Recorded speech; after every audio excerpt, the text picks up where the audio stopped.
कहते हैं इस दुनिया में कुछ जगहें ऐसी होती हैं जो नक्शे में नहीं मिलती, लेकिन जो वहां चला जाए वो कभी वापस भी नहीं आता। ऐसा ही एक गांव था, नरकपुर। ये गांव घने जंगलों के बीच था।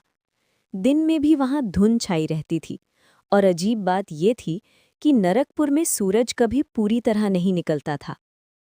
रवि, मोहित और सुमित 3 दोस्त थे जो ट्रैवल व्लॉग बनाते थे।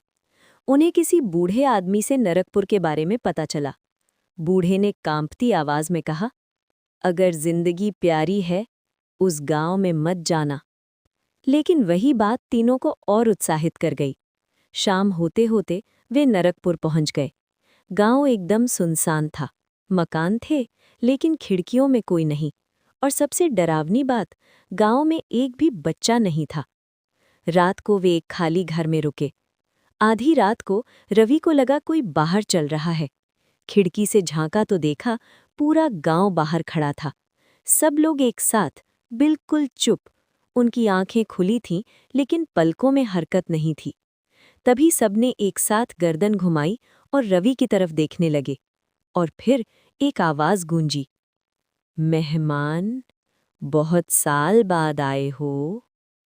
अगली सुबह एक बूढ़ी औरत मिली। उसने सच बताया। 30 साल पहले इस गांव में एक तांत्रिक आया था। उसने अमरता का मंत्र किया, लेकिन बलि के लिए पूरे गांव को बांध दिया। गांव वाले मरे नहीं, लेकिन जिंदा भी नहीं। हम सब इसी गांव में कैद हैं, और जो बाहर से आता है वही अगली बलि बनता है। इतना कहकर बूढ़ी औरत की गर्दन अचानक उल्टी मुड़ गई और वो जोर से हंसने लगी। तीनों दोस्त भागे, लेकिन रास्ते बार बार घूमकर उसी गांव में आ जाते। जंगल में पेड़ों पर लटकी हुई लाशें दिखीं। सबकी आंखें खुली थीं। और तभी गांव का मंदिर खुला। अंदर वही तांत्रिक बैठा था, आधा कंकाल आधा इंसान। वो बोला, एक ही रास्ता है, एक जान दो, दो बच जाओ। तीनों एक दूसरे को देखने लगे। अचानक सुमित आगे बढ़ा। मैं रह जाता हूं। उसने मंदिर में कदम रखा। तेज चीख, तेज रोशनी। रवि और मोहित होश खो बैठे। सुबह रवि और मोहित हाईवे पर पड़े मिले।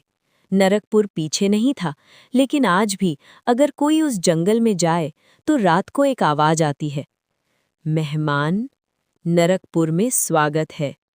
और लोग कहते हैं अब वहां 3 लोग मंदिर में बैठते हैं।